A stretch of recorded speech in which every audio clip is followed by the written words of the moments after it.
Shining a light on the brain, researchers reveal mind-reading cap that uses LEDs to record neural activity. A new brain scanning system that shines tiny lights onto the head works just as well as magnetic brain scanner, researchers have revealed.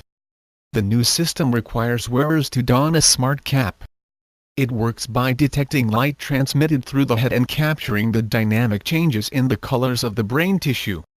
Researchers say the new optical approach is ideal for children and for patients with electronic implants, such as pacemakers, cochlear implants, and deep brain stimulators, that are used to treat Parkinson's disease. The magnetic fields and magnetic resonance imaging (MRI) often disrupt either the function or safety of implanted electrical devices.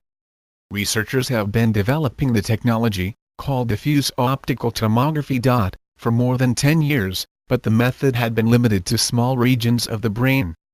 The new instrument covers 2/3 of the head, and for the first time can image brain processes taking place in multiple regions and brain networks such as those involved in language processing and self-reflection daydreaming. When the neuronal activity of a region in the brain increases, highly oxygenated blood flows to the parts of the brain doing more work, and we can detect that, said Joseph Culver of Washington University, who led the project. It's roughly akin to spotting the rush of blood to someone's cheeks when they blush. The technique works by detecting light transmitted through the head and capturing the dynamic changes in the colors of the brain tissue.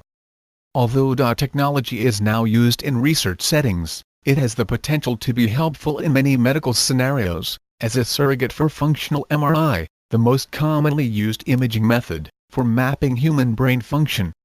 Functional MRI also tracks activity in the brain via changes in blood flow, and is used to diagnose and monitor brain disease and therapy.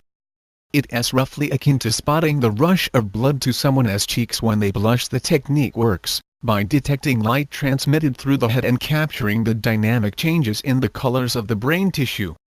Although technology is now used in research settings, it has the potential to be helpful in many medical scenarios, as a surrogate for functional MRI, the most commonly used imaging method for mapping human brain function.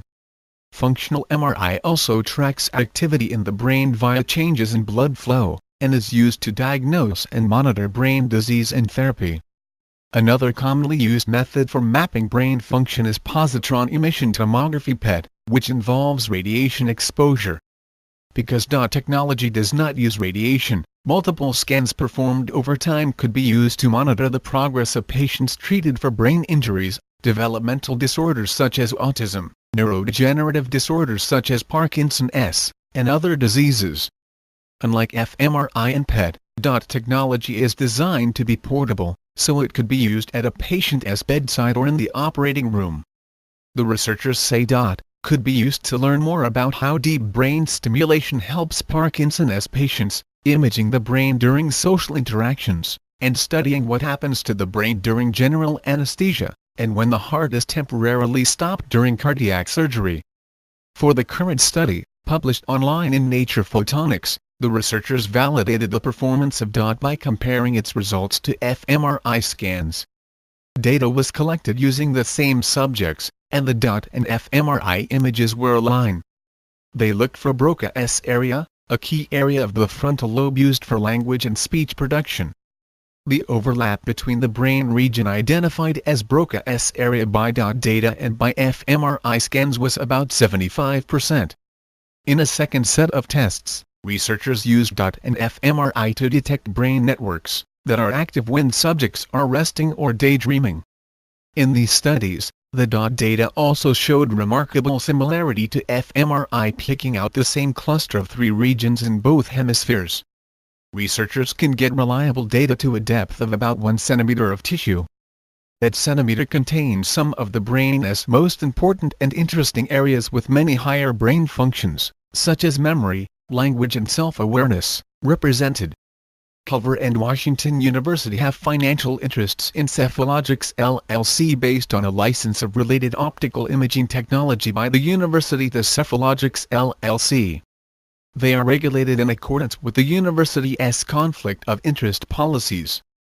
The National Institutes of Health, Autism Speaks, a Fulbright Science and Technology PhD Award, and a McDonnell Center for Systems Neuroscience grant funded the research.